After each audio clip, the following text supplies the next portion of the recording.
जय हिंद, वंदे मातरम, राष्ट्र हित में शिक्षा। दिस इज नीरज कुमार और आप लोग जो है मेरे YouTube channel learn with Neeraj sir देख रहे हैं। तो दोस्तों, आज के इस वीडियो में हम लोग चर्चा करेंगे Bihar board class 10th examination 2023 के बारे में।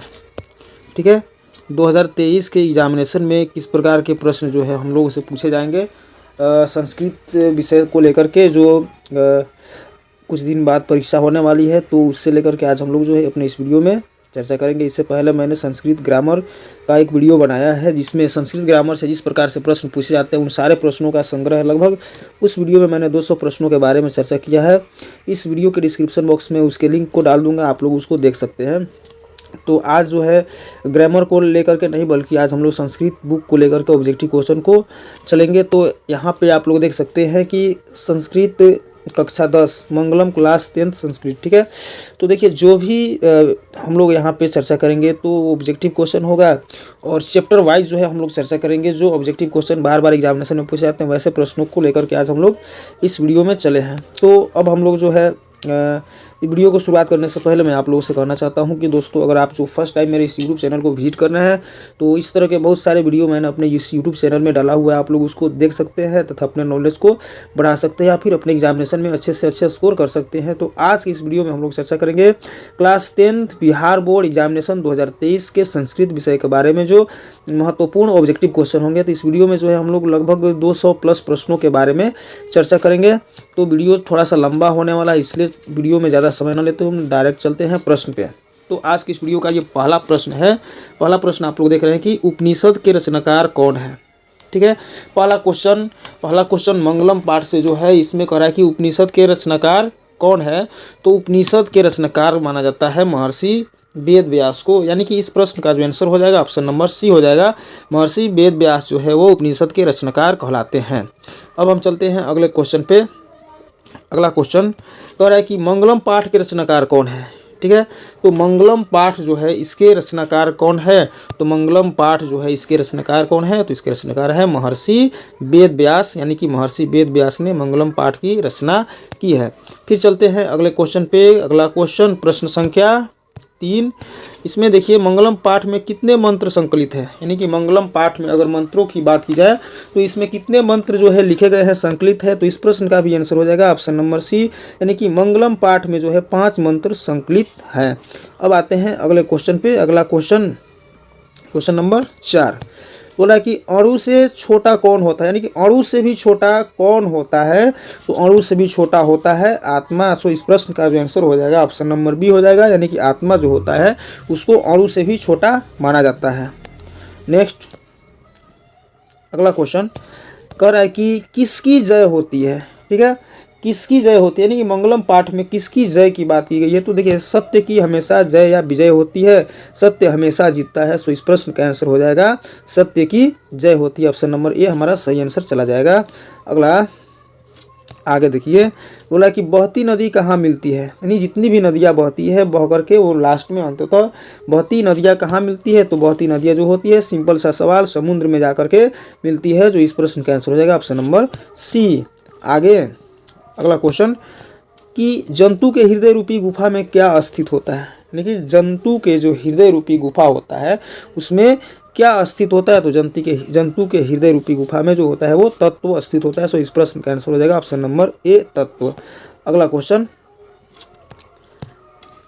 ब्रह्मा को प्राप्त करने के विषय में क्या बताया गया है। ब्रह्मा को प्राप्त करने के विषय में क्या बताया गया है। तो ब्रह्मा को प्राप्त करने के विषय में ये बताया गया है मुंडकोपनिषद। ठीक है, इस प्रश्न का आंसर हो जाएगा ऑप्शन नंबर डी।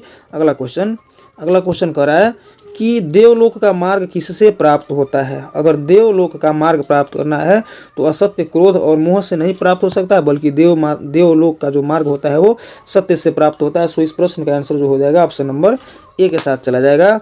अगला क्वेश्चन, वीडियो में थोड़ा सा प्रश्न को जल्दी करेंगे, क्योंकि इस वीडियो में जो है हम लोग 200 प्लस प्रश्नों के बारे में चर्चा करने वाले हैं। तो आप लोग देख सकते हैं अगला क्वेश्चन कर रहा है कि सत्य से क्या प्राप्त होता है। सत्य से किस चीज़ की प्राप्ति होती है। तो सत्य से जो होता है पृथ्वी लोक की प्राप्ति होती है, नरक लोक की प्राप्ति होती है, या देवलोक की प्राप्ति होती है। तो इस प्रश्न का आंसर हो जाएगा ऑप्शन नंबर सी, यानी कि सत्य से देवलोक की प्राप्ति होती है, स्वर्ग की प्राप्ति होती है।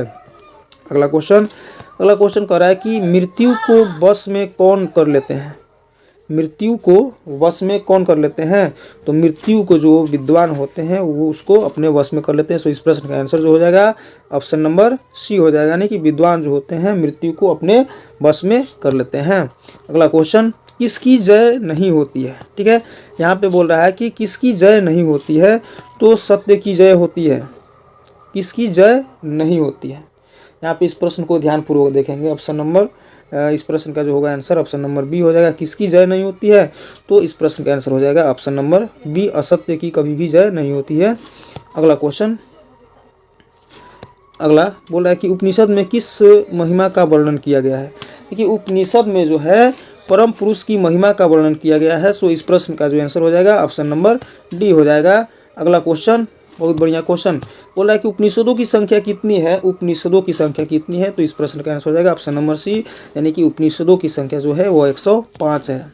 आगे देखते हैं, बहुत बढ़िया क्वेश्चन, आत्मा के गूढ़ रहस्य को किसमें व्याख्या की गई है, आत्मा के गूढ़ रहस्य की व्याख्या जो है वो कठोपनिषद में की गई है। सो इस प्रश्न का जो आंसर हो जाएगा ऑप्शन नंबर ए के साथ चला जाएगा, यानी कि कठोपनिषद में जो है आत्मा के गूढ़ रहस्य की व्याख्या की गई है।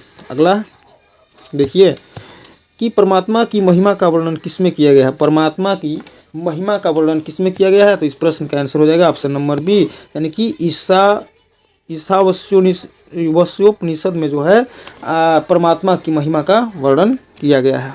अगला क्वेश्चन, बहुत बढ़िया क्वेश्चन, कि ज्ञानी लोग और अज्ञानी लोग में अंतर किस में बताया गया है, ज्ञानी और अज्ञानी लोगों में क्या अंतर होता है, इस चीज़ के बारे में किस में वर्णन किया गया है, तो मुंडकोपनिषद में जो है ज्ञानी और अज्ञानी के बीच विभेद को बतलाया गया है, अंतर को बतलाया गया। सो इस प्रश्न का आंसर हो जाएगा ऑप्शन नंबर डी। नेक्स्ट, बहुत बढ़िया क्वेश्चन, कि सत्य का मुख किससे ढका हुआ है, ये क्वेश्चन बार बार एग्जामिनेशन में पूछा जाता है। तो सत्य का मुंह किस चीज़ से ढका हुआ है, तो सत्य का मुंह जो है हिरण्य पात्र से ढका हुआ है। सो इस प्रश्न का आंसर ऑप्शन नंबर डी के साथ जाएगा। अगला क्वेश्चन, और इस मंगलम पाठ से जो है हमारा लास्ट क्वेश्चन है, तो कह रहा है कि सत्य का खजाना कहाँ है, सत्य का खजाना कहाँ मिलता है, तो सत्य का खजाना देवलोक में मिलता है। सो इस प्रश्न का आंसर हो जाएगा ऑप्शन नंबर सी, देवलोक में सत्य का खजाना मिलता है। आगे चलते हैं, अगला लेसन जो है हमारा संस्कृत का जो अगला लेसन है यहाँ पे आप लोग देख सकते हैं, पाटलिपुत्र वैभवम। पाटलिपुत्र वैभवम से भी कुछ प्रश्नों के बारे में हम लोग चर्चा करेंगे, जो ऑब्जेक्टिव क्वेश्चन हमारे एग्जामिनेशन में बार बार पूछे जाते हैं। तो पाटलिपुत्र वैभवम का यह पहला क्वेश्चन है कि एशिया महादेश का सबसे बड़ा सेतु कौन है, एशिया महादेश का अगर बात की जाए सबसे बड़ा सेतु जो है वो कौन होता है, कौन है, तो सब कोई जानते हैं कि गांधी सेतु जो है, महात्मा गांधी सेतु एशिया महादेश का सबसे बड़ा सेतु है, सबसे बड़ा सड़क पुल है। अगला क्वेश्चन, बहुत बढ़िया, कह रहा है कि यूनान का राजदूत कौन था, यूनान का राजदूत कौन था, तो यूनान का राजदूत थे हमारे मेगास्थनीज। इस प्रश्न का आंसर जाएगा ऑप्शन नंबर ए के साथ, मेगास्थनीज जो थे वो यूनान के राजदूत थे। अगला क्वेश्चन, कि पाटलिपुत्र किस राज्य की राजधानी है, पाटलिपुत्र यानी कि पटना किस राज्य की राजधानी है, सिंपल सा आंसर जो हो जाएगा बिहार, बिहार राज्य की राजधानी पटना अर्थात पाटलिपुत्र है। अगला क्वेश्चन, महावीर मंदिर कहाँ स्थित है, महावीर मंदिर जो है वह कहाँ स्थित है, तो महावीर मंदिर जो है वो पटना में अवस्थित है। सो इस प्रश्न का answer option number C, Patna के साथ जाएगा। अगला क्वेश्चन, नगर की पालिका कौन है, नगर की पालिका कौन देवी है, तो नगर की पालिका देवी को पटन देवी के नाम से जाना जाता है। सो इस प्रश्न का आंसर ऑप्शन नंबर सी के साथ जाएगा। अगला क्वेश्चन कह रहा है कि कौमुदी महोत्सव कहाँ मनाया जाता था, कौमुदी महोत्सव कहाँ मनाया जाता था, वैशाली में, गया में, पाटलिपुत्र में या मुजफ्फरनगर में, तो कौमुदी महोत्सव कहाँ मनाया जाता था, तो प्रश्न संख्या 6 का आंसर हो जाएगा ऑप्शन नंबर सी हो जाएगा, यानी कि पटना में जो है कौमुदी महोत्सव मनाया जाता था। नेक्स्ट सवाल पे आते हैं, कि किसके शासनकाल में पाटलिपुत्र की शोभा तथा रक्षा व्यवस्था अति उत्कृष्ट थी, यानी कि वह कौन से शासक थे जिनके शासनकाल में पाटलिपुत्र की शोभा तथा रक्षा व्यवस्था सबसे उत्कृष्ट थी, तो इस प्रश्न का आंसर हो जाएगा option number B, Chandragupta Maurya काल के समय में। ऑप्शन नंबर बी के साथ चलेंगे। फिर आते हैं हम लोग नेक्स्ट क्वेश्चन पे, कि पाटलिपुत्र का नामांतर क्या है, पाटलिपुत्र का नामांतर क्या है, यानी कि पाटलिपुत्र को हम लोग पहले किस नाम से जानते थे, तो इस प्रश्न का आंसर हो जाएगा ऑप्शन नंबर डी, कुसुमपुर या पुष्पपुर के नाम से जानते थे पाटलिपुत्र को पहले। सो इस प्रश्न का आंसर जाएगा ऑप्शन नंबर डी के साथ, कुसुमपुर। अगला क्वेश्चन कि कूटनीमता के रचनाकार कौन है, कूटनीमता के रचनाकार कौन है, समुद्रगुप्त, दामोदरगुप्त, चंद्रगुप्त या मेगास्थनीज। तो कूटनीमता के रचनाकार जो है वो है दामोदर गुप्त। सो इस प्रश्न का आंसर ऑप्शन नंबर बी के साथ जाएगा।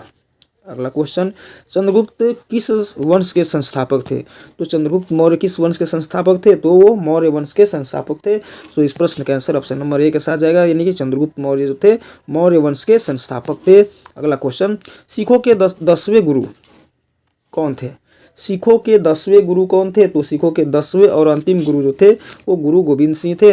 यह इनका जन्म जो है पटना में हुआ था। सो इस प्रश्न का आंसर ऑप्शन नंबर ए के साथ होगा। अगला, पाटलिपुत्र का बुद्ध काल में क्या नाम था, यानी कि गौतम बुद्ध के समय में पाटलिपुत्र को किस नाम से जाना जाता था, तो इस प्रश्न का आंसर जाएगा ऑप्शन नंबर सी के साथ, यानी कि गौतम बुद्ध के समय पाटलिपुत्र यानी कि पटना को जो है पाटलीग्राम के नाम से जाना जाता था। इसका आंसर जो है ऑप्शन नंबर सी के साथ चला जाएगा। अगला क्वेश्चन, पटना के किस दिशा में गंगा नदी प्रवाहित होती है, यानी कि पटना जो शहर है, पटना जो बिहार की राजधानी है, उसके किस दिशा में गंगा नदी बहती है, गंगा नदी प्रवाहित होती है, तो पटना के जो है उत्तर दिशा में गंगा नदी प्रवाहित होती है। सो इस प्रश्न का आंसर ऑप्शन नंबर सी उत्तर के साथ जाएगा। अगला क्वेश्चन, कि किस काल में पटना का नाम पाटलीग्राम था, यानी कि किसके काल में जो है पटना का नाम पाटलीग्राम था, इसके आंसर हम लोगों ने अभी पढ़ा। तो गौतम बुद्ध के समय में जो था पटना को पाटलीग्राम के नाम से जाना जाता था। इस प्रश्न का आंसर ऑप्शन नंबर ए के साथ चला जाएगा। अगला क्वेश्चन, गोल घर कहाँ अवस्थित है, तो गोल घर जो है वो पटना में अवस्थित है। इसका आंसर हो जाएगा ऑप्शन नंबर ए। अगला क्वेश्चन, पाटलिपुत्र का इतिहास कितना वर्ष पुराना है, पाटलिपुत्र का इतिहास कितना वर्ष पुराना है, तो पाटलिपुत्र का जो इतिहास है आज से लगभग 2500 वर्ष पुराना है। इस प्रश्न का आंसर ऑप्शन नंबर ए के साथ जाएगा कि पाटलिपुत्र का इतिहास जो है वो 2500 वर्ष पुराना है। आगे चलते हैं। अगला क्वेश्चन, कि किस काल में पटना का नाम प्रसिद्ध था, यानी कि वह कौन से काल है जिस समय पटना का नाम जो है सबसे ज़्यादा प्रसिद्ध था, तो इस प्रश्न का आंसर हो जाएगा ऑप्शन नंबर बी, मध्यकाल में पटना का नाम जो है सबसे ज़्यादा प्रसिद्ध था। ऑप्शन नंबर बी सही आंसर हो जाएगा। आगे चलते हैं। अगला क्वेश्चन, कि गांधी सेतु पुल कहाँ अवस्थित है, तो गांधी सेतु पुल जो है वो पाटलिपुत्र यानी कि पटना में अवस्थित है। इस प्रश्न का आंसर ऑप्शन नंबर डी के साथ चला जाएगा। अगला क्वेश्चन, पटना शब्द की किस शब्द से उत्पत्ति हुई है, यानी कि पटना शब्द की उत्पत्ति किस शब्द से हुई है, तो इस प्रश्न का आंसर जाएगा ऑप्शन नंबर सी के साथ, पतनात के नाम से जो है पटना शब्द की उत्पत्ति हुई है। इस प्रश्न का आंसर जाएगा ऑप्शन नंबर सी के साथ, पतनात से पटना शब्द की उत्पत्ति हुई है। और पाटलिपुत्र वैभवम से यह आज के लास्ट क्वेश्चन जो है, पाटलिपुत्र में किस महापुरुष की जन्मस्थली है, पाटलिपुत्र में किस महापुरुष की जन्मस्थली है, तो इस प्रश्न का आंसर जाएगा ऑप्शन नंबर सी के साथ, यानी कि सिखों के जो 10वें अंतिम गुरु थे गुरु गोविंद सिंह का जन्म कहाँ हुआ था, तो पटना में हुआ था। इस प्रश्न का आंसर ऑप्शन नंबर सी के साथ जाएगा। आगे चलते हैं। अगला जो है हमारा लेसन जो है अलस कथा, यानी कि अलस कथा से अब फिर हम कुछ प्रश्नों के बारे में चर्चा करेंगे। तो अलस कथा का पहला क्वेश्चन आपके स्क्रीन पे, कि मैथिल कोकिल के नाम से कौन प्रसिद्ध था, मैथिल कोकिल के नाम से कौन प्रसिद्ध था, विद्यापति, नारायण पंडित, कालिदास की वेद व्यास, तो इस प्रश्न का आंसर जाएगा ऑप्शन नंबर ए के साथ, यानी कि विद्यापति जो है उनको मैथिल कोकिल के नाम से जानते थे। इस प्रश्न का आंसर जाएगा ऑप्शन नंबर ए के साथ। अगला क्वेश्चन, अलस कथा पाठ कहाँ से संकलित है, यानी कि अलस कथा पाठ जो है वो कहाँ से संकलित किया गया है, तो अलस कथा पाठ जो है वो पुरुष परीक्षा से संकलित किया गया है। इस प्रश्न का आंसर ऑप्शन नंबर बी के साथ जाएगा। अगला क्वेश्चन, मिथिला का मंत्री कौन था, मिथिला का मंत्री कौन था, तो मिथिला का मंत्री थे वीरेश्वर। सो इस प्रश्न का आंसर ऑप्शन नंबर डी के साथ जाएगा। अगला क्वेश्चन, मनुष्य को कौन नष्ट कर देता है, मनुष्य को कौन नष्ट कर देता है, धन, धर्म, आलस, कोई नहीं। सो इस प्रश्न का आंसर जाएगा ऑप्शन नंबर सी के साथ, आलस जो होता है वो मनुष्यता को नष्ट कर देता है। इस प्रश्न का आंसर ऑप्शन नंबर सी आलस हो जाएगा। आगे चलते हैं अगले क्वेश्चन पे। नेक्स्ट क्वेश्चन, कि भीषण भूख लगने पर भी कौन कुछ नहीं कर सकता है, यानी कि बहुत ज़्यादा भूख लगने पर अपने लिए कौन कुछ नहीं कर सकता है। इस प्रश्न का आंसर जाएगा ऑप्शन नंबर ए, आलसी व्यक्ति जो होते हैं ज़्यादा भूख लगने पर भी अपने लिए कुछ नहीं कर सकते हैं। सो इस प्रश्न का आंसर जाएगा ऑप्शन नंबर ए के साथ। अगले क्वेश्चन पे आते हैं। वीरेश्वर नाम कहाँ का मंत्री कहाँ रहता था? वीरेश्वर नाम का मंत्री जो है वो कहाँ रहता था? तो इस प्रश्न का आंसर जाएगा ऑप्शन नंबर बी के साथ। वीरेश्वर नाम का मंत्री जो है वो मिथिला में रहते थे। इस प्रश्न का आंसर ऑप्शन नंबर बी के साथ जाएगा। अगला क्वेश्चन, आलसियों को कौन अन्न और वस्त्र देते थे? आलसियों को कौन अन्न और वस्त्र देते थे? तो आलसियों को अन्न और वस्त्र देने वाले थे मंत्री वीरेश्वर। इस प्रश्न का आंसर ऑप्शन नंबर डी के साथ जाएगा।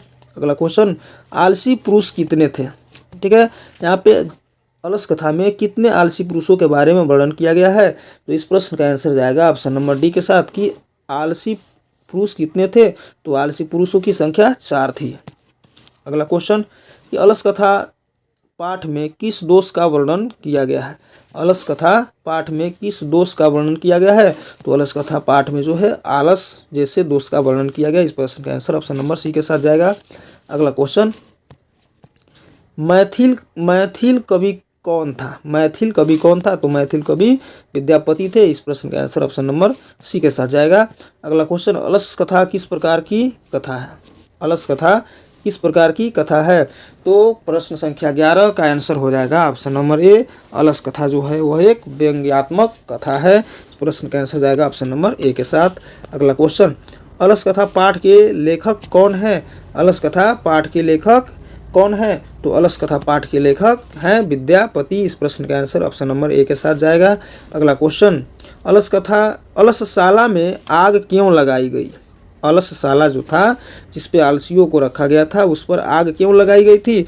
इस प्रश्न का आंसर देखते हैं। ऑप्शन नंबर ए कह रहा है कि जाड़े के कारण, ऑप्शन नंबर बी आलसियों की परीक्षा के लिए, ऑप्शन नंबर सी मच्छर के कारण, ऑप्शन नंबर डी बिना किसी कारण। तो अलस कथा में आग लगाने का मुख्य कारण था आलसियों की परीक्षा लेने के लिए। सो इस प्रश्न का आंसर जो हो जाएगा ऑप्शन नंबर बी के साथ चला जाएगा। अगला क्वेश्चन कह रहा है कि अलस कथा पाठ में किस महत्व का वर्णन किया गया है? अलस कथा पाठ में किस महत्व का वर्णन किया गया है? तो मानव के गुणों के बारे में अलस कथा पाठ में वर्णन किया गया है। सो इस प्रश्न का आंसर जाएगा ऑप्शन नंबर ए के साथ, मानव गुण का वर्णन किया गया है अलस कथा पाठ में। अगले क्वेश्चन पे आते हैं कि गरीबों और अनाथों को प्रतिदिन कौन भोजन कराते थे? गरीबों और अनाथों को प्रतिदिन भोजन कौन कराते थे? इस प्रश्न का आंसर जाएगा ऑप्शन नंबर बी, यानी कि मंत्री वीरेश्वर जो थे वो गरीबों और अनाथों को प्रतिदिन भोजन कराते थे। अगला देखते हैं, कारुणिक के बिना किसकी गति नहीं होती है? कारुणिक के बिना किसकी गति नहीं होती है? तो अलस कथा की बात हो रही है, तो प्रश्न का आंसर हो जाएगा ऑप्शन नंबर डी, आलसियों की कारुणिक के बिना गति नहीं होती है। अगला क्वेश्चन ये इस पाठ का लास्ट क्वेश्चन है कि अलसशाला में लगी आग को देखकर कौन भाग गया? ठीक है, आलसी, धूर्त, अधिकारी या नौकर। तो जितने भी धूर्त जो आलसी बन करके अलसशाला में गए हुए थे तो अलसशाला में लगी आग को देख करके वे भाग गए। सो इस प्रश्न का आंसर जाएगा ऑप्शन नंबर बी के साथ, धूर्त जो थे वो अलसशाला में लगी आग को देख करके भाग गए। आगे चलते हैं अगले लेसन पे। अगला लेसन है कि संस्कृत साहित्य लेखिका। अगला लेसन है संस्कृत साहित्य लेखिका। ठीक है, और इस लेसन से पहला क्वेश्चन आपके स्क्रीन पे कि क्षमा राव किस काल के लेखक है? क्षमा राव किस काल के लेखक है? तो प्रश्न संख्या 1 का आंसर हो जाएगा ऑप्शन नंबर ए, क्षमा राव जो थे वो आधुनिक काल के लेखक हैं। क्षमा राव आधुनिक काल के लेखक है, ऑप्शन नंबर ए सही चला जाएगा। अगला क्वेश्चन, पुरुषों और नारियों के सहयोग से किसकी गाड़ी चलती है? पुरुष और नारी यानी कि स्त्री और पुरुष दोनों के सहयोग से किसकी गाड़ी चलती है? तो इस प्रश्न का आंसर हो जाएगा ऑप्शन नंबर डी, यानी कि स्त्री और पुरुषों के सहयोग से समाज रूपी गाड़ी चलती है। इस प्रश्न का आंसर जाएगा ऑप्शन नंबर डी के साथ, समाज की। अगला क्वेश्चन, कंपन राय की रानी कौन थी? कंपन राय की रानी कौन थी? तो कंपन राय की रानी जो थी वो गंगा देवी थी। इस प्रश्न का आंसर जाएगा ऑप्शन नंबर सी के साथ। अगला क्वेश्चन, इंद्राणी का वर्णन किस वेद में है? इंद्राणी जो संस्कृत की ज्ञाता थी उनका वर्णन जो है किस वेद में है? तो इंद्राणी का वर्णन जो है वो सामवेद में किया गया है। इस प्रश्न का आंसर ऑप्शन नंबर सी के साथ जाएगा। अगला क्वेश्चन, मीरा लहरी की लेखिका कौन है? मीरा लहरी की लेखिका कौन है? तो मीरा लहरी की जो लेखिका है वो है पंडित छमाराव। इस प्रश्न का आंसर ऑप्शन नंबर डी के साथ जाएगा। अगला क्वेश्चन, संस्कृत साहित्य लेखिका पाठ में किसके महत्व का वर्णन किया गया है? संस्कृत साहित्य लेखिका पाठ में किसके महत्व का वर्णन किया गया है? तो संस्कृत साहित्य लेखिका में औरतों के महत्व का वर्णन किया गया है। इस प्रश्न का आंसर ऑप्शन नंबर डी के साथ जाएगा। अगला क्वेश्चन, आधुनिक संस्कृत साहित्य लेखिका में कौन सबसे ज़्यादा प्रसिद्ध है? आधुनिक संस्कृत साहित्य लेखिका में सबसे ज़्यादा प्रसिद्ध है छमाराव। इस प्रश्न का आंसर जाएगा ऑप्शन नंबर ए के साथ। छमाराव जो है आधुनिक संस्कृत साहित्य लेखिका में सबसे ज़्यादा प्रमुख मानी जाती है। अगला क्वेश्चन, शंकर चरित्रम की रचना किसने की? शंकर चरित्रम की रचना किसने की? तो पुष्प दीक्षित ने, तिरुलंबा ने, गंगा देवी या पंडित छमाराव? तो इस प्रश्न का आंसर जाएगा ऑप्शन नंबर डी के साथ, यानी कि शंकर चरित्रम की रचना जो है पंडित छमाराव ने किया था। अगला क्वेश्चन, लौकिक संस्कृत साहित्य में 40 कवित्रियों में लगभग कल्पा कौन थी? प्रथम कल्पा कौन थी? लौकिक साहित्य संस्कृत साहित्य में 40 कवित्रियों में प्रथम कल्पा कौन थी? तो इस प्रश्न का आंसर जाएगा ऑप्शन नंबर बी के साथ, विजयंका। अगला क्वेश्चन, ऋग्वेद में कितनी महिलाओं का वर्णन है? ऋग्वेद की बात कर रहे हैं तो ऋग्वेद में कितनी महिलाओं का वर्णन है? तो ऋग्वेद में 24 महिलाओं का वर्णन किया गया। इस प्रश्न का आंसर ऑप्शन नंबर ए के साथ जाएगा। अगला क्वेश्चन, अथर्ववेद में कितनी महिलाओं का वर्णन किया गया है? तो अथर्ववेद में 5 महिलाओं का वर्णन किया गया। इस प्रश्न का आंसर जाएगा ऑप्शन नंबर बी के साथ। अगला क्वेश्चन,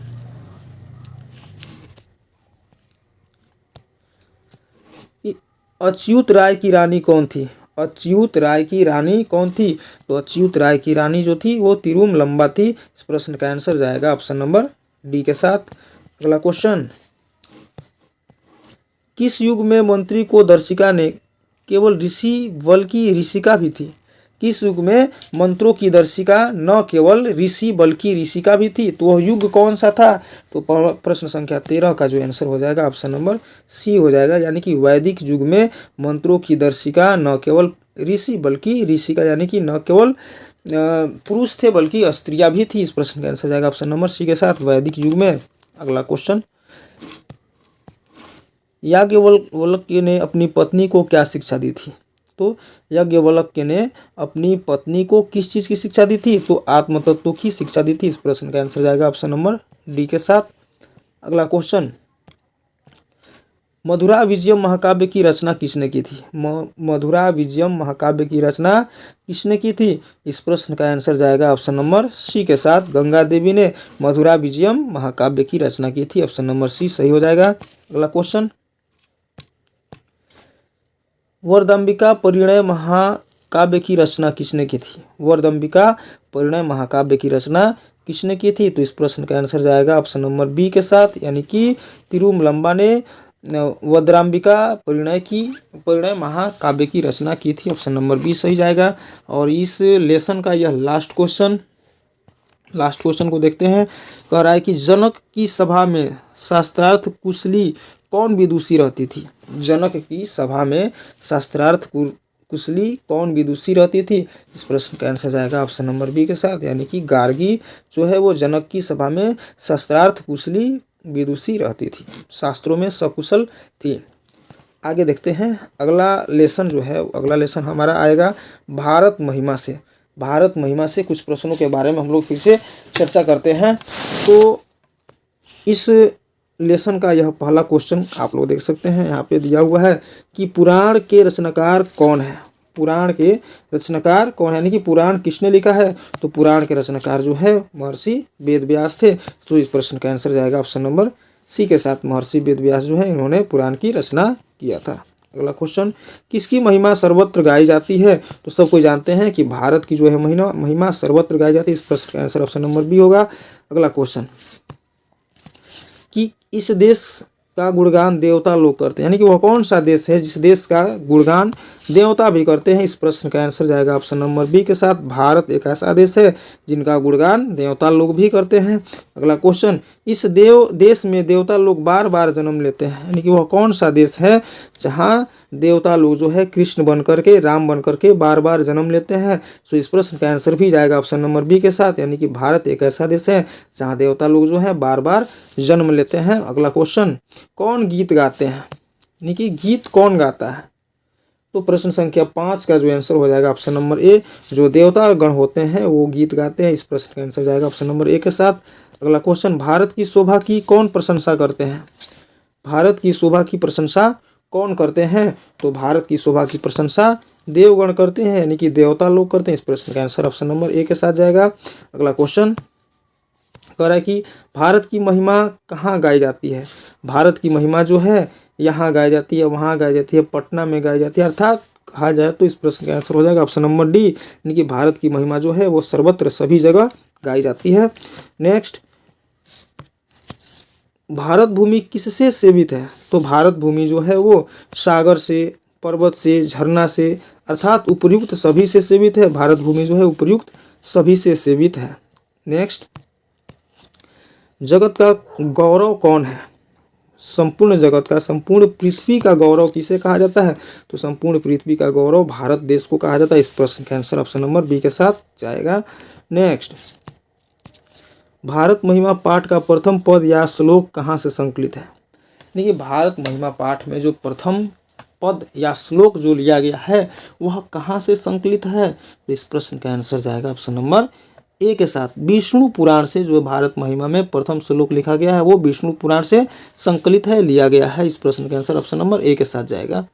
अगला क्वेश्चन, भारत महिमा का आधुनिक पद किसने रचा। भारत महिमा का आधुनिक पद किसने रचा। तो भारत महिमा का आधुनिक पद अध्यक्ष ने रचा। इस प्रश्न का आंसर ऑप्शन नंबर सी के साथ जाएगा। अगला क्वेश्चन, हमारी भारतीय धारा कैसी है। हमारी भारतीय पृथ्वी कैसी है। तो हमारी भारतीय धारा जो है वह विशाल है। तो इस प्रश्न का आंसर ऑप्शन नंबर डी के साथ जाएगा, हमारी भारतीय धारा विशाला है। अगला क्वेश्चन, जगत का गौरव कैसा है। अगला क्वेश्चन कह रहा है कि जगत का गौरव कैसा है। तो जगत का जो गौरव है कैसा है, वो शोभनीय है। इस प्रश्न का आंसर ऑप्शन नंबर सी के साथ जाएगा। अगला क्वेश्चन,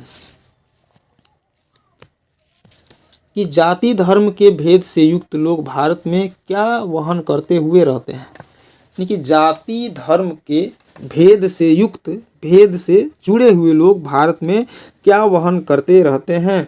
तो जाति धर्म से जुड़े हुए जो लोग होते हैं भारत में हमेशा कलह उत्पन्न करते रहते हैं। सो इस प्रश्न का आंसर जाएगा ऑप्शन नंबर ए के साथ। और इस लेसन का यह लास्ट क्वेश्चन है, 15 नंबर प्रश्न, कि देवता क्या गाते हैं। तो देखिए, देवता जो है वो क्या गाते हैं। तो देवता जो है वो गीत गाते हैं। इस प्रश्न का आंसर ऑप्शन नंबर ए के साथ जाएगा, देवता गीत गाते हैं। अगला लेसन, भारतीय संस्कारा। ठीक है, भारतीय संस्कार से भी कुछ प्रश्नों के बारे में हम लोग चर्चा करेंगे। यहाँ पे हमारा अगला लेसन आता है भारतीय संस्कार। तो अब यहाँ पे देखते हैं, पहला प्रश्न कह रहा है कि भारतीय संस्कार कितने हैं, कि भारत में कितने संस्कार हैं। तो इस प्रश्न का आंसर जाएगा ऑप्शन नंबर डी के साथ, भारत में 16 संस्कार हैं। अगला क्वेश्चन, सीमंतोन्नयन संस्कार किस संस्कार में गिना जाता है। सीमंतोन्नयन संस्कार, तो वो संस्कार जो होता है जन्म से पूर्व के संस्कार में इसकी गिनती होती है। इसकी सीमंतोन्नयन संस्कार की गिनती जो होती है धर्म जन्म से पूर्व संस्कार में होती है। सो इस प्रश्न का आंसर ऑप्शन नंबर सी हो जाएगा। अगला क्वेश्चन, शिक्षा संबंधी कितने संस्कार होते हैं। देखिए, शिक्षा संबंधी संस्कारों की संख्या कितनी है। तो शिक्षा संबंधी संस्कारों की संख्या 5 है। सो इस प्रश्न का आंसर जाएगा ऑप्शन नंबर सी के साथ। अगला क्वेश्चन, बचपन में कितने संस्कार हैं। बचपन में कितने संस्कार हैं। तो बचपन में संस्कारों की संख्या होती है 6। इस प्रश्न का आंसर जाएगा ऑप्शन नंबर डी के साथ। अगला क्वेश्चन, संस्कारों का मौलिक अर्थ क्या होता है। तो संस्कार जो होते हैं उसका मौलिक अर्थ क्या होता है। तो संस्कारों का मौलिक अर्थ होता है ऑप्शन नंबर सी, यानी कि दोष दूर होते हैं तथा गुणों का निर्माण होता है। संस्कारों से जो दोष होते हैं वो दूर होते हैं तथा गुणों का निर्माण होता है, गुणों का विकास होता है। अगला क्वेश्चन, भारतीयों में संस्कार में किसका निर्माण किससे होता है? भारतीयों में संस्कार से किसका निर्माण किससे होता है? ठीक है, तो भारतीय संस्कारों में जो निर्माण होता है वो किस चीज़ का निर्माण होता है? तो इस प्रश्न का आंसर हो जाएगा ऑप्शन नंबर बी, यानी कि भारतीय संस्कार से व्यक्तित्व का निर्माण होता है। अगला क्वेश्चन, वेद की पढ़ाई शुरू करना किस संस्कार के अंतर्गत आता है? अगर वेद की पढ़ाई हम शुरू करते हैं तो वो किस संस्कार से होता है? तो शिक्षा संस्कार से जो होता है वो वेद की पढ़ाई शुरू होती है। इस प्रश्न का आंसर जाएगा ऑप्शन नंबर डी के साथ। अगला क्वेश्चन, संस्कारों को कितने भागों में बांटा गया है? संस्कारों को कितने भागों में बांटा गया है? तो संस्कारों को 5 भागों में बांटा गया है। इसके बारे में हम लोगों ने पिछला क्वेश्चन में चर्चा किया। इस प्रश्न का आंसर जाएगा ऑप्शन नंबर सी के साथ। अगला क्वेश्चन, मरने के बाद कितने संस्कार होते हैं? मरने के बाद कितने संस्कार होते हैं? तो मरने के बाद जो संस्कारों की संख्या होती है वो 1 होती है। इस प्रश्न का आंसर जाएगा ऑप्शन नंबर ए के साथ। अगला क्वेश्चन, किस संस्कार के द्वारा मनुष्य गृहस्थ जीवन में प्रवेश करता है? यानी कि वह कौन सा संस्कार है जिसके बाद मनुष्य जो है वो गृहस्थ जीवन में प्रवेश करता है? तो इस प्रश्न का आंसर हो जाएगा ऑप्शन नंबर सी, यानी कि विवाह संस्कार के बाद जो होता है कोई भी मनुष्य गृहस्थ जीवन में प्रवेश कर जाता है। इस प्रश्न का आंसर जाएगा ऑप्शन नंबर सी के साथ। अगला क्वेश्चन, पुंसवन किस संस्कार के अंतर्गत आता है? पुंसवन किस संस्कार के अंतर्गत आता है? तो पुंसवन जो है वो जन्म से पूर्व संस्कार के अंतर्गत आ जाता है। इस प्रश्न का आंसर हो जाएगा ऑप्शन नंबर ए, जन्म पूर्व। नेक्स्ट, अंत्येष्टि संस्कार कब होता है? अंत्येष्टि संस्कार कब होता है? इस प्रश्न का आंसर जाएगा ऑप्शन नंबर सी के साथ, कि अंत्येष्टि संस्कार जो होता है वह मरने के उपरांत, मरने के बाद होता है। अगला क्वेश्चन, अक्षर आरंभ करना किस संस्कार के अंतर्गत आता है? अक्षर आरंभ करना किस संस्कार के अंतर्गत आता है? तो अक्षर का आरंभ जो है वो शिक्षा संस्कार के अंतर्गत आता है। सो इस प्रश्न का आंसर ऑप्शन नंबर डी हो जाएगा। नेक्स्ट, सप्तपदी किस संस्कार के अंतर्गत आता है? सप्तपदी जो है वो विवाह संस्कार के अंतर्गत आता है। तो इस प्रश्न का आंसर हो जाएगा ऑप्शन नंबर सी, विवाह संस्कार के अंतर्गत सप्तपदी आता है। बहुत बढ़िया क्वेश्चन। नेक्स्ट क्वेश्चन क्या कह रहा है कि गुरु के घर से अलग होकर गृहस्थ जीवन में प्रवेश करना किस संस्कार के अंतर्गत आता है? यानी कि अपने गुरु के घर से अलग होकर के अपने गृहस्थ जीवन में प्रवेश करना किस संस्कार के अंतर्गत आता है? तो गृहस्थ जीवन में प्रवेश करना अभी हम लोगों ने पढ़ा विवाह संस्कार के अंतर्गत आता है। तो इस प्रश्न का आंसर भी हो जाएगा ऑप्शन नंबर सी, विवाह संस्कार। नेक्स्ट, सिंदूर दान किस संस्कार के अंतर्गत आता है? तो सिंदूर दान जो है वो भी विवाह संस्कार के अंतर्गत आता है। सो इस प्रश्न का आंसर हो जाएगा ऑप्शन नंबर सी। नेक्स्ट, कौन शब्द सीमित रूप से व्यंग्य रूप से में व्यवहार होता है? देखिए यहाँ पे हमारे पास 4 ऑप्शन दिया हुआ है, विकारी, अविकारी, संस्कार या ज्ञान शब्द। कह रहा है कि इनमें से कौन सा शब्द सीमित रूप से व्यंग्य रूप में व्यवहार होता है? तो इस प्रश्न का आंसर जाएगा ऑप्शन नंबर सी के साथ, यानी कि संस्कार शब्द जो है वह सीमित रूप से व्यंग्य रूप में व्यवहार किया जाता है। इस प्रश्न का आंसर ऑप्शन नंबर सी हो जाएगा।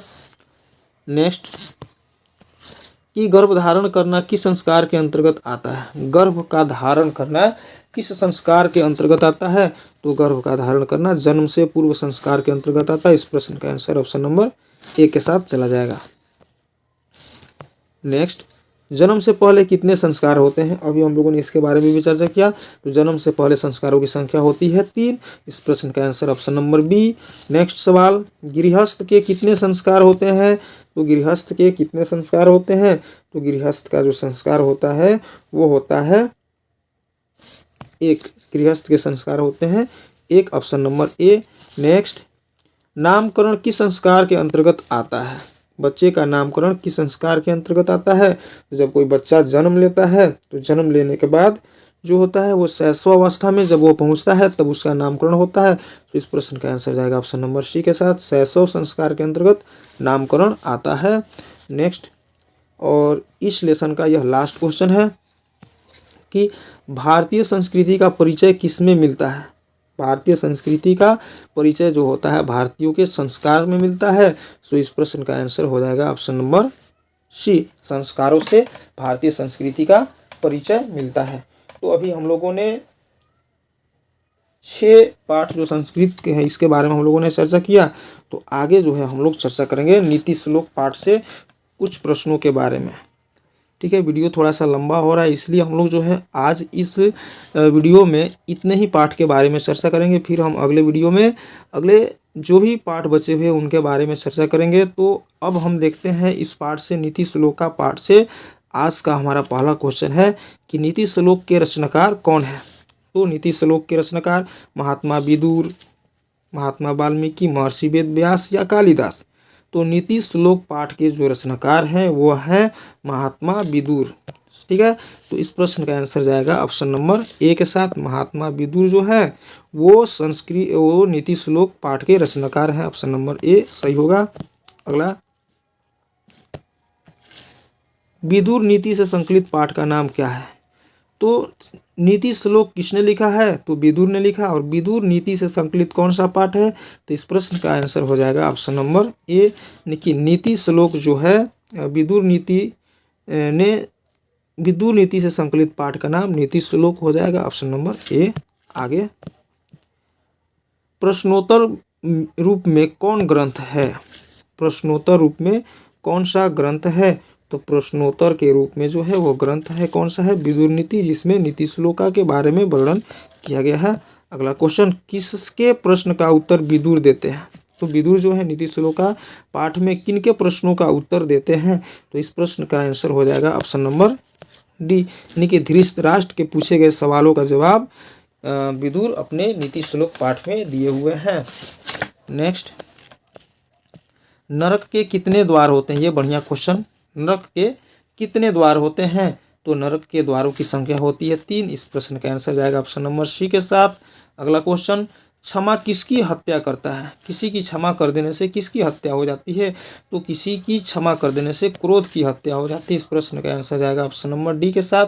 प्रश्न संख्या 6 का आंसर हो जाएगा ऑप्शन नंबर डी, यानी कि क्रोध जो है क्षमा करने से क्रोध की हत्या हो जाती है, यानी कि क्रोध खत्म हो जाता है।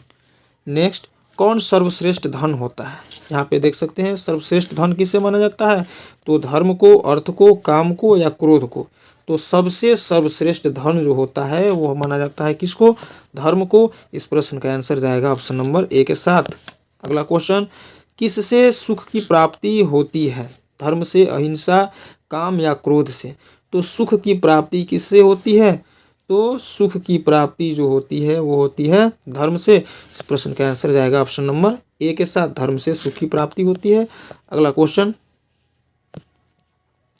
कौन ऐसा धन है जिससे संतुष्टि मिलती है, यानी कि देख सकते हैं धर्म, अर्थ, विद्या या क्रोध। ऐसा कौन सा धन है जिससे मनुष्य को संतुष्टि मिलती है, तो मनुष्य को संतुष्टि किससे मिलती है, विद्या से मिलती है। सो इस प्रश्न का आंसर जाएगा ऑप्शन नंबर सी के साथ। नेक्स्ट, किससे विद्या की रक्षा होती है। विद्या की रक्षा किससे होती है, तो अगर विद्या की रक्षा करनी है तो हमें पूर्णतः हमेशा अभ्यास करते रहना चाहिए, यानी कि अभ्यास से विद्या की रक्षा होती है। नेक्स्ट सवाल, धर्म की रक्षा किससे होती है। धर्म की रक्षा किससे होती है, तो धर्म की रक्षा सत्य से होती है। इस प्रश्न का आंसर ऑप्शन नंबर ए होगा। अगला क्वेश्चन, रूप की रक्षा किससे होती है। रूप की रक्षा किससे होती है, तो रूप की रक्षा जो होती है वो रूप की रक्षा होती है उबटन से। अगला क्वेश्चन, खानदान की रक्षा किससे होती है। खानदान की रक्षा किससे होती है, तो खानदान की रक्षा जो होती है वो आचरण से होती है। ऑप्शन नंबर डी इसका करेक्ट आंसर होगा। अगला क्वेश्चन, घर की लक्ष्मी कौन होती है। घर की लक्ष्मी कौन होती है, तो स्त्रियों को जो है घर की लक्ष्मी माना जाता है। सो इस प्रश्न का आंसर ऑप्शन नंबर बी के साथ जाएगा। अगला क्वेश्चन जो है कह रहा है कि अपयश को कौन नष्ट कर देता है। अपयश को कौन नष्ट कर देता है, तो नम्रता जो है वो अपयश को नष्ट कर देता है। प्रश्न संख्या 15 का आंसर ऑप्शन नंबर ए होगा। अगला क्वेश्चन, गरीबी को कौन समाप्त कर देता है। गरीबी को कौन समाप्त कर देता है, तो गरीबी को समाप्त करने वाला जो होता है वो होता है उद्योग, यानी कि उद्योग या व्यापार जो होता है वो गरीबी को समाप्त कर देता है। अगला क्वेश्चन, अशुभ लक्षणों को कौन समाप्त कर देता है, तो जितने भी अशुभ लक्षण होते हैं उसको कौन समाप्त कर देता है, तो अशुभ लक्षणों को समाप्त करता है सद्व्यवहार। इस प्रश्न का आंसर ऑप्शन नंबर डी के साथ जाएगा। अगला क्वेश्चन, प्रगति की इच्छा रखने वाले मनुष्यों को कितने दोषों को त्याग देना चाहिए। अगर जो मनुष्य प्रगति आगे बढ़ने की इच्छा रखते हैं तो उनको कितने दोषों को त्याग देना चाहिए? तो उनको जो है 4 दोषों को त्याग देना चाहिए। इस प्रश्न सॉरी 4 नहीं होगा, 6 दोषों को त्याग देना चाहिए। इस प्रश्न का आंसर जाएगा ऑप्शन नंबर बी के साथ। और आज के इस वीडियो का यह लास्ट क्वेश्चन रहेगा कि काम, क्रोध और लोभ किसके द्वार है? तो काम, क्रोध और लोभ जो है वो नर्क के द्वार है। तो आज की वीडियो में हम लोग बस इतने प्रश्नों के बारे में चर्चा करेंगे। फिर हम लोग कर्मवीर यानी जो भी पार्ट जो हमारा बाकी रह गया उसको हम लोग अगले वीडियो में करेंगे। और उस वीडियो का लिंक भी मैं इस डिस्क्रिप्शन बॉक्स में डाल दूंगा। और आप लोग जो है इस वीडियो में शुरू से अंत तक बने रहे, इसको ध्यानपूर्वक देखें। तो मैं आशा करता हूँ कि आप लोग जो है अपने एग्जामिनेशन में अच्छे से अच्छे मार्क प्राप्त कर सकते हैं। तो इस तरह के बहुत सारे वीडियो मेरे इस यूट्यूब चैनल में आप लोगों को देखने को मिल जाएगा। तो इस यूट्यूब चैनल से जुड़ने के लिए आपको पहले इस यूट्यूब चैनल को सब्सक्राइब करना होगा, बेल आइकन को प्रेस करके रखना होगा, ताकि जो भी वीडियो मैं डालूँ आपके पास नोटिफिकेशन के माध्यम से पहुंच सके। तो बस आज की वीडियो में हम लोग इतने ही विषय के बारे में चर्चा करेंगे। फिर अगले वीडियो में मिलते हैं, तब तक के लिए बहुत बहुत धन्यवाद। जय हिंद।